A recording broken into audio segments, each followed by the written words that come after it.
গাজা এখন বিশ্বের সবচেয়ে বড় বিধ্বস্ত শহরের নাম, তবুও থেমে নেই ইসরায়েলের আগ্রাসন। প্রতিনিয়তই বাড়ছে লাশের মিছিল।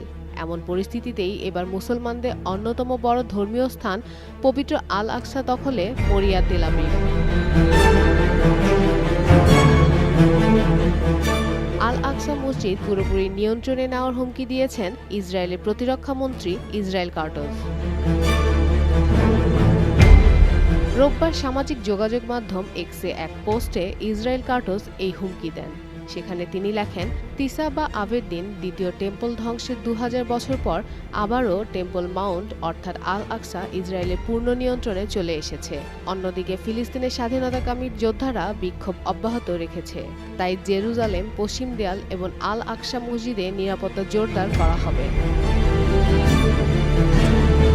পোস্টে তিনি আরও জানান, সম্প্রতি তিনি পশ্চিম প্রাচীরে যান। সেখানে জিম্মি ইসরায়েলি সেনা ও দেশের নিরাপত্তা ও ফিলিস্তিনের স্বাধীনতাকামী সংগঠনের পরাজয়ের জন্য প্রার্থনা করেন কার্টজ।